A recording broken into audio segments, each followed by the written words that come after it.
हमारे रामलला अब टेंट में नहीं रहेंगे। आज हमें श्री राम का मंदिर मिला है। सियावर रामचंद्र की जय। आज हमारे राम आ गए हैं।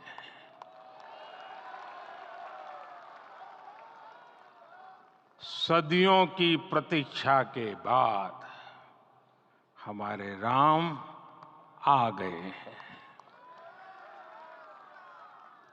सदियों का अभूतपूर्व धैर्य, अनगिनत बलिदान, त्याग और तपस्या के बाद हमारे प्रभु राम आ गए हैं। इस शुभ घड़ी की आप सभी को, समस्त देशवासियों को बहुत बहुत बधाई। मैं अभी गर्भगृह में ईश्वरीय चेतना का साक्षी बनकर आपके सामने उपस्थित हुआ हूं। कितना कुछ कहने को है, लेकिन कंठ अवरुद्ध है। मेरा शरीर अभी भी स्पंदित है, चित्त अभी भी उस पल में लीन है।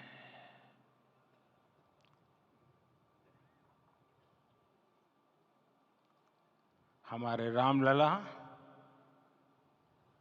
अब टेंट में नहीं रहेंगे।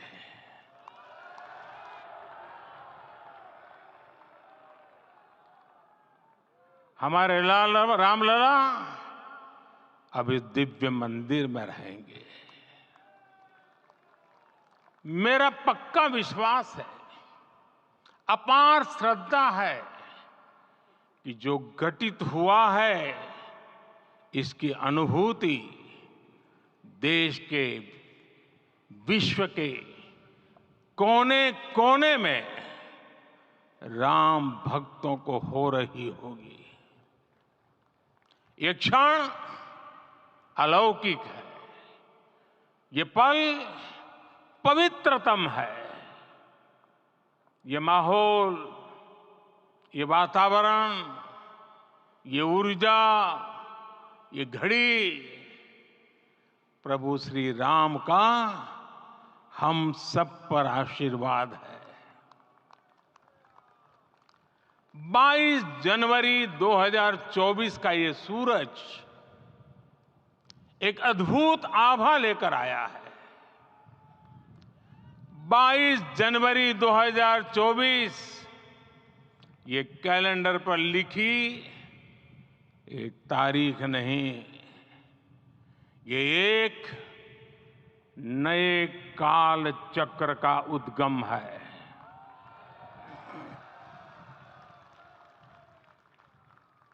राम मंदिर के भूमि पूजन के बाद से प्रतिदिन पूरे देश में उमंग और उत्साह बढ़ता ही जा रहा था। निर्माण कार्य देख देशवासियों में हर दिन एक नया विश्वास पैदा हो रहा था। आज हमें सदियों के उस धैर्य की धरोहर मिली है। आज हमें श्री राम का मंदिर मिला है। गुलामी की मानसिकता को तोड़कर उठ खड़ा हो राष्ट्र। अतीत के हर दंश से हौसला लेता हुआ राष्ट्र ऐसे ही नव इतिहास का सृजन करता है। आज से 1000 साल बाद भी लोग आज की इस तारीख की, आज के इस पल की चर्चा करेंगे। और ये कितनी बड़ी राम कृपा है कि हम सब इस पल को जी रहे हैं, इसे साक्षात घटित होते देख रहे हैं। आज दिन दिशाएं, दिग दिगंत सब दिव्यता से परिपूर्ण है। ये समय सामान्य समय नहीं है। ये काल के चक्र पर सर्वकालिक शाही से अंकित हो रही अमिट स्मृति रेखाएं हैं। साथियों, हम सब जानते हैं कि जहां राम का काम होता है, वहां पवन पुत्र हनुमान अवश्य विराजमान होते हैं। इसलिए मैं राम भक्त हनुमान और हनुमान गढ़ी को भी प्रणाम करता हूं। मैं माता जानकी, लक्ष्मण जी, भरत, शत्रुघ्न सबको नमन करता हूं। मैं पावन अयोध्यापुरी और पावन सरयू को भी प्रणाम करता हूं। मैं इस पल दैवीय अनुभव कर रहा हूं कि जिनके आशीर्वाद से ये महान कार्य पूरा हुआ है। वे दिव्य आत्माएं, वे दैवीय विभूतियां भी इस समय हमारे आसपास उपस्थित है।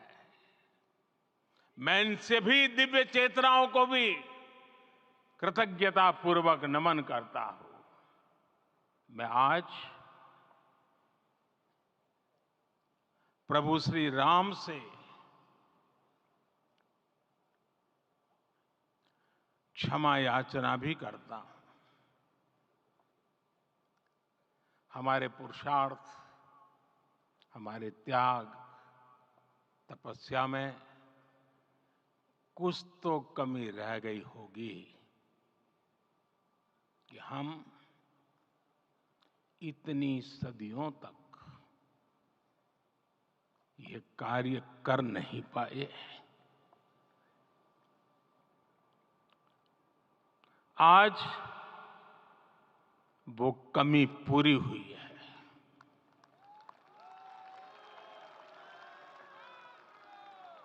मुझे विश्वास है प्रभु राम आज हमें अवश्य क्षमा करेंगे। मेरे प्यारे देशवासियों, त्रेता में राम आगमन पर पूज्य संत तुलसीदास जी ने लिखा है, प्रभु बिलो की हर से पुरबासी, जनित वियोग विपत्ति समनासी।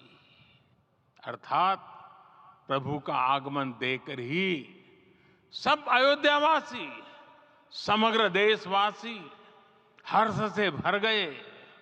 लंबे वियोग से जो आपत्ति आई थी, उसका अंत हो गया। उस कालखंड में तो वो वियोग केवल 14 वर्षों का था। तब भी इतना असह्य था। इस युग में तो अयोध्या और देशवासियों ने सैकड़ों वर्षों का वियोग सहा है। हमारी कई कई पीढ़ियों ने वियोग सहा है। भारत के तो संविधान में उसकी पहली प्रति में भगवान राम विराजमान है। संविधान के अस्तित्व में आने के बाद भी दशकों तक प्रभु श्री राम के अस्तित्व को लेकर कानूनी लड़ाई चली। मैं आभार व्यक्त करूंगा भारत की न्यायपालिका का, जिसने न्याय की लाज रख ली।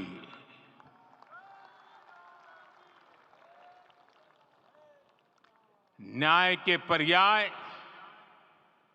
प्रभु राम का मंदिर भी न्यायबद्ध तरीके से ही बना।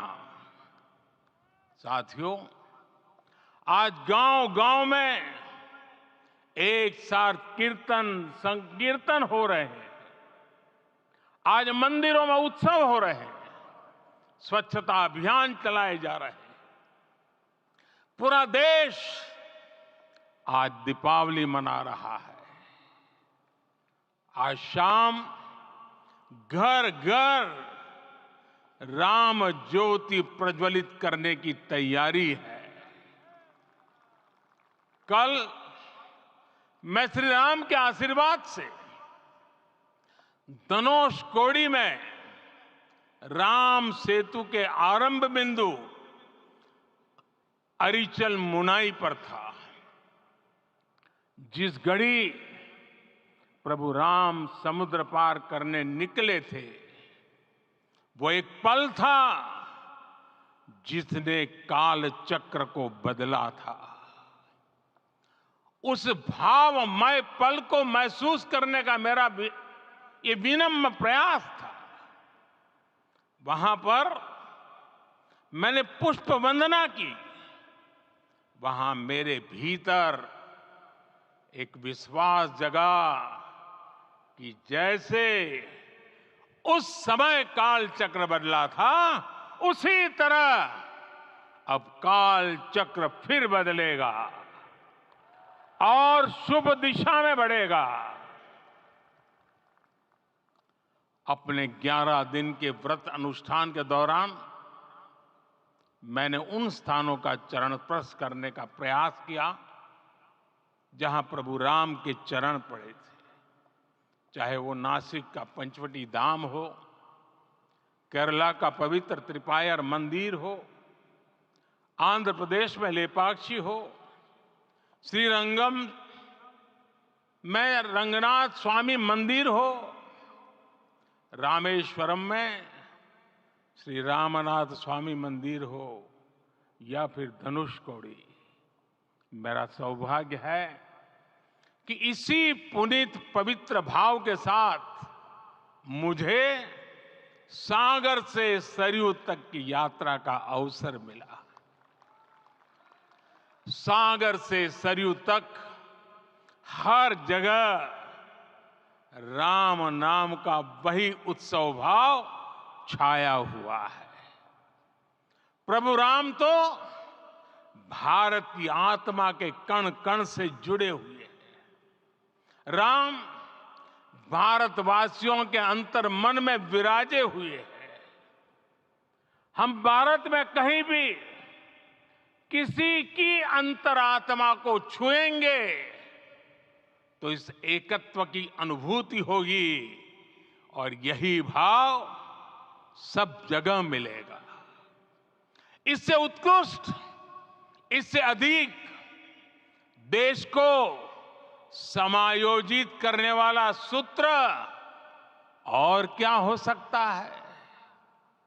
मेरे प्यारे देशवासियों, मुझे देश के कोने कोने में अलग अलग भाषाओं में रामायण सुनने का अवसर मिला है, लेकिन विशेषकर पिछले 11 दिनों में रामायण अलग अलग भाषा में अलग राज्यों से मुझे विशेष रूप से सुनने का मौका मिला। राम को परिभाषित करते हुए ऋषियों ने कहा है, रमन्ते यस्मिन् इति रामः, अर्थात जिसमें रम जाए वही राम है। राम लोक की स्मृतियों में, पर्वत से लेकर परंपराओं में सर्वत्र समाये हुए हैं। हर युग में लोगों ने राम को जिया है।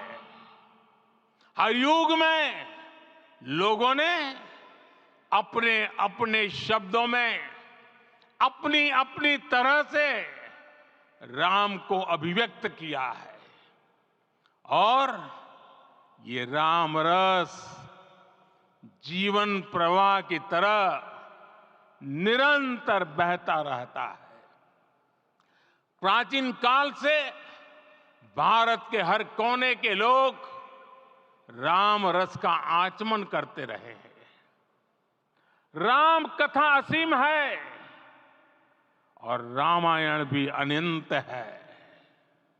राम के आदर्श, राम के मूल्य, राम की शिक्षाएं सब जगह एक समान है।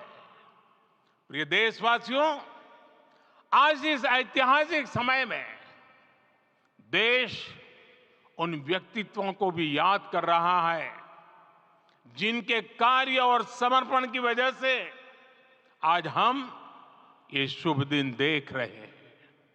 राम के इस काम में कितने ही लोगों ने त्याग और तपस्या की पराकाष्ठा करके दिखाई है। उन अनगिनत राम भक्तों के, उन अनगिनत कार सेवकों के और उन अनगिनत संत महात्माओं के हम सब ऋणी हैं। साथियों, आज का ये अवसर उत्सवता का क्षण तो है ही, लेकिन इसके साथ ही यह क्षण भारतीय समाज की परिपक्वता के बोध का भी क्षण है।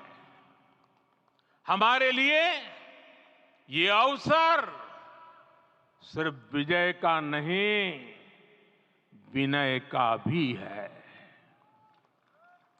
दुनिया का इतिहास साक्षी है कि कई राष्ट्र अपने ही इतिहास में उलझ जाते हैं। ऐसे देशों ने जब भी अपने इतिहास की उलझी हुई गांठों को खोलने का प्रयास किया, उन्हें सफलता पाने में बहुत कठिनाई आई, बल्कि कई बार तो पहले से ज्यादा मुश्किल परिस्थितियां बन गई। लेकिन हमारे देश ने इतिहास की इस गांठ को जिस गंभीरता और भावुकता के साथ खोला है, वो ये बताती है कि हमारा भविष्य हमारे अतीत से बहुत सुंदर होने जा रहा है। वो भी एक समय था जब कुछ लोग कहते थे कि राम मंदिर बना तो आग लग जाएगी।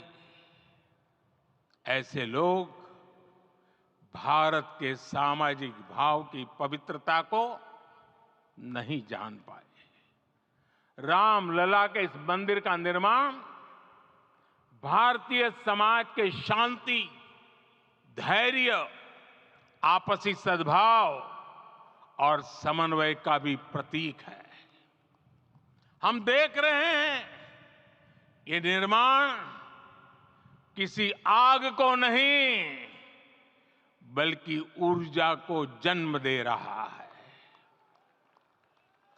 राम मंदिर समाज के हर वर्ग को एक उज्जवल भविष्य के पथ पर बढ़ने की प्रेरणा लेकर आया है। मैं आज उन लोगों से आह्वान करूंगा, आइए आप महसूस कीजिए, अपनी सोच पर पुनर्विचार कीजिए। राम आग नहीं है, राम ऊर्जा है। राम विवाद नहीं, राम समाधान है। राम सिर्फ हमारे नहीं है, राम तो सबके हैं। राम वर्तमान नहीं, सिर्फ वर्तमान ही नहीं, राम अनंत काल है।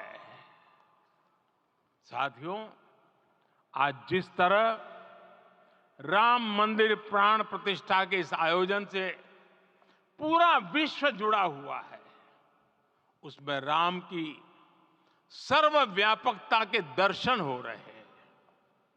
जैसा उत्सव भारत में है, वैसा ही अनेक देशों में है। आज अयोध्या का यह उत्सव रामायण की उन वैश्विक परंपराओं का भी उत्सव बना है। रामलला की ये प्रतिष्ठा वसुधैव कुटुंबकम के विचार की भी प्रतिष्ठा है। साथियों, आज अयोध्या में केवल श्री राम के विग्रह रूप की प्राण प्रतिष्ठा नहीं हुई है, ये श्री राम के रूप में साक्षात भारतीय संस्कृति के प्रति अटूट विश्वास की भी प्राण प्रतिष्ठा है। ये साक्षात मानवीय मूल्यों और सर्वोच्च आदर्शों की भी प्राण प्रतिष्ठा है।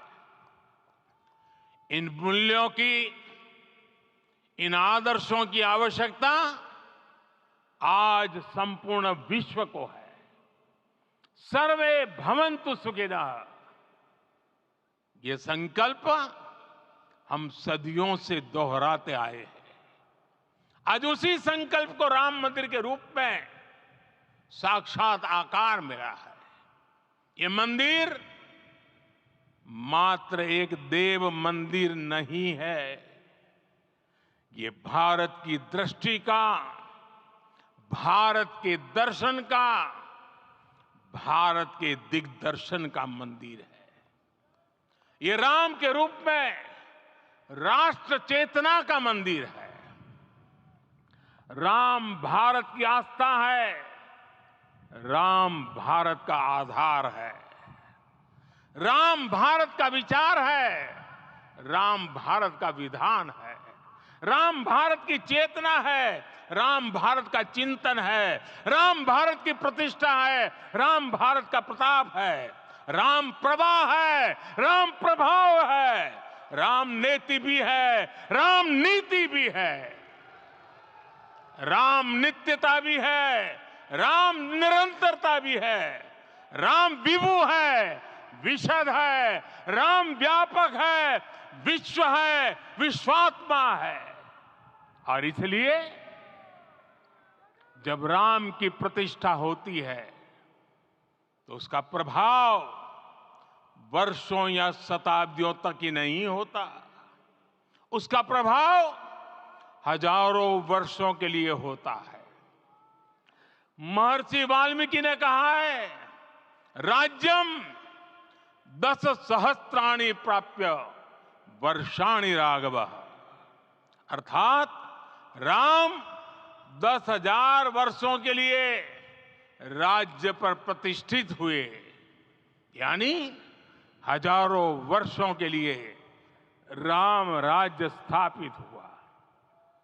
जब त्रेता में राम आए थे तब हजारों वर्षों के लिए राम राज्य की स्थापना हुई थी। हजारों वर्षों तक राम विश्व पथ प्रदर्शन करते रहे थे। और इसलिए मेरे प्यारे देशवासियों, आज अयोध्या भूमि हम सभी से, प्रत्येक राम भक्त से, प्रत्येक भारतीय से कुछ सवाल कर रही है। श्री राम का भव्य मंदिर तो बन गया, अब आगे क्या? सदियों का इंतजार तो खत्म हो गया, अब आगे क्या? आज के इस अवसर पर जो दैवीय आत्माएं हमें आशीर्वाद देने के लिए उपस्थित हुई हैं, हमें देख रही हैं, उन्हें क्या हम ऐसे ही विदा करेंगे? नहीं, कदापि नहीं।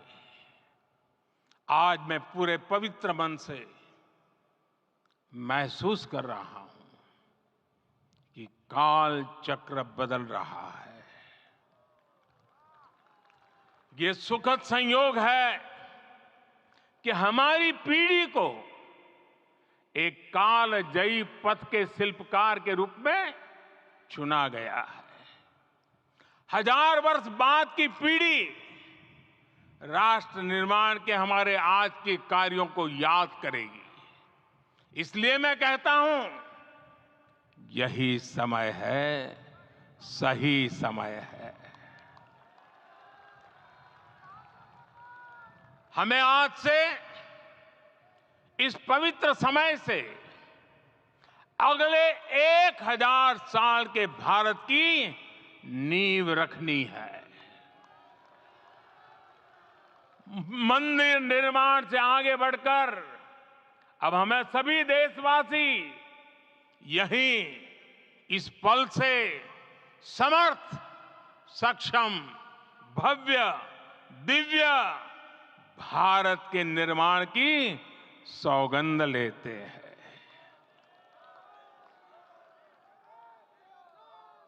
राम के विचार मानस के साथ ही जनमानस में भी हो, यही राष्ट्र निर्माण की सीढ़ी है। साथियों, आज के युग की मांग है कि हमें अपने अंतःकरण को विस्तार देना होगा। हमारी चेतना का विस्तार देव से देश तक, राम से राष्ट्र तक होना चाहिए।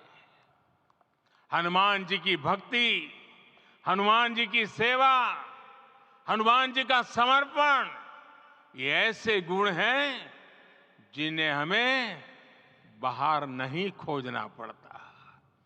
प्रत्येक भारतीय में भक्ति, सेवा और समर्पण के भाव समर्थ, सक्षम, भव्य, दिव्य भारत का आधार बनेंगे। और यही तो है देव से देश और राम से राष्ट्र की चेतना का विस्तार। दूर सुदूर जंगल में, कुटिया में जीवन गुजारने वाली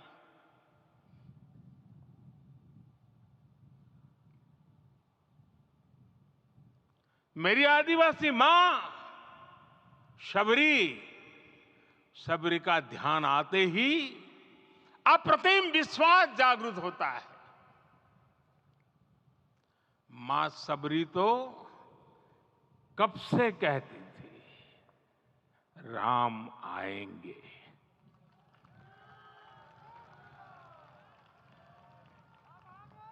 प्रत्येक भारतीय में जन्मा यही विश्वास समर्थ, सक्षम, भव्य भारत का आधार बनेगा।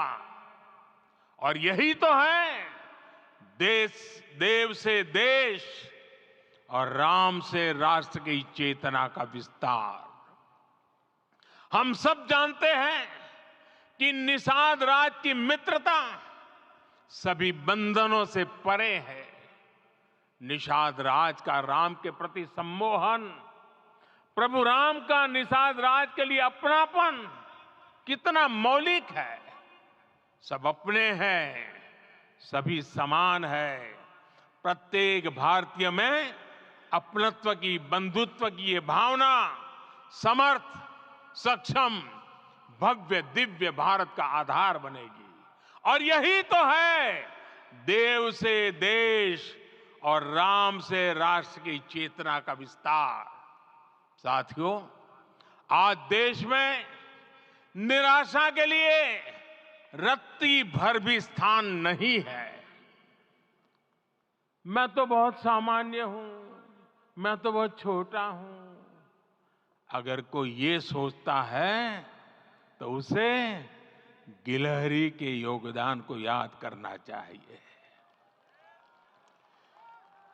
गिलहरी का स्मरण ही हमें हमारी इस हिचक को दूर करेगा, हमें सिखाएगा कि छोटे बड़े हर प्रयास की अपनी ताकत होती है, अपना योगदान होता है।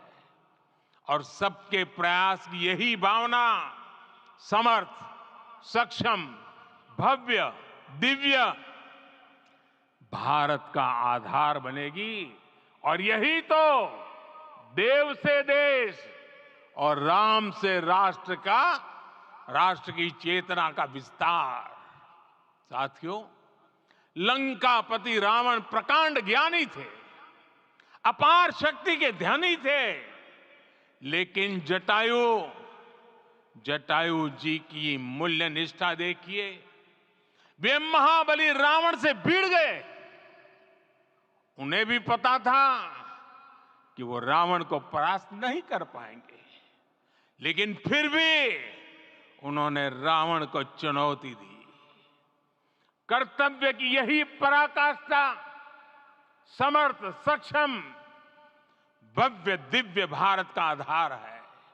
और यही तो है देव से देश और राम से राष्ट्र की चेतना का विस्तार। आइए हम संकल्प लें कि राष्ट्र निर्माण के लिए हम अपने जीवन का पल पल लगा देंगे। राम काज से राष्ट्र काज, समय का पल पल, शरीर का कण कण राम समर्पण को राष्ट्र समर्पण के ध्येय से जोड़ देंगे। मेरे देशवासियों, प्रभु श्री राम की हमारी पूजा विशेष होनी चाहिए। ये पूजा स्व से ऊपर उठ करके समष्टि के लिए होनी चाहिए। ये पूजा अहम से उठकर वयम के लिए होनी चाहिए। प्रभु को जो भोग चढ़ेगा वो विकसित भारत के लिए हमारे परिश्रम की पराकाष्ठा का प्रसाद भी होगा। हमें नित्य पराक्रम, पुरुषार्थ, समर्पण का प्रसाद प्रभु राम को चढ़ाना होगा। इनसे नित्य प्रभु राम की पूजा करनी होगी, तब हम भारत को वैभवशाली और विकसित बना पाएंगे। मेरे प्यारे देशवासियों, ये भारत के विकास का अमृत काल है। आज भारत युवा शक्ति की पूंजी से भरा हुआ है, ऊर्जा से भरा हुआ है। ऐसी सकारात्मक परिस्थितियां फिर न जाने कितने समय बाद बनेगी।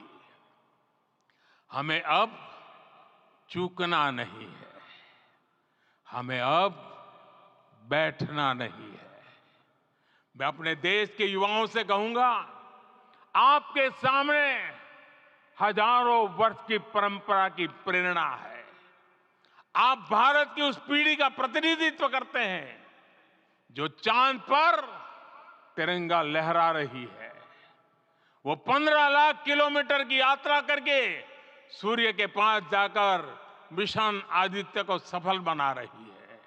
जो आसमान में तेजस और सागर में विक्रांत का परचम लहरा रही है। अपनी विरासत पर गर्व करते हुए आपको भारत का नव प्रभात लिखना है। परंपरा की पवित्रता और आधुनिकता की अनंतता दोनों ही पथ पर चलते हुए भारत समृद्धि के लक्ष्य तक पहुंचेगा। मेरे साथियों, आने वाला समय अब सफलता का है। आने वाला समय अब सिद्धि का है। ये भव्य राम मंदिर साक्षी बनेगा भारत के उत्कर्ष का, भारत के उदय का। ये भव्य राम मंदिर साक्षी बनेगा भव्य भारत के अभ्युदय का, विकसित भारत का।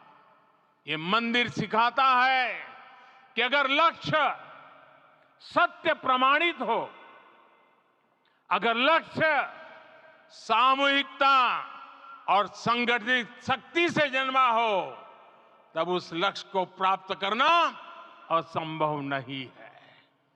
ये भारत का समय है और भारत अब आगे बढ़ने वाला है। शताब्दियों की प्रतीक्षा के बाद हम यहां पहुंचे हैं। हम सब ने इस युग का, इस कालखंड का इंतजार किया है। अब हम रुकेंगे नहीं, हम विकास की ऊंचाई पर जाकर ही रहेंगे। इसी भाव के साथ रामलला के चरणों में प्रणाम करते हुए आप सभी को बहुत बहुत शुभकामनाएं। सभी संतों के चरणों में मेरे प्रणाम। सियावर रामचंद्र की, सियावर रामचंद्र की, सियावर रामचंद्र की।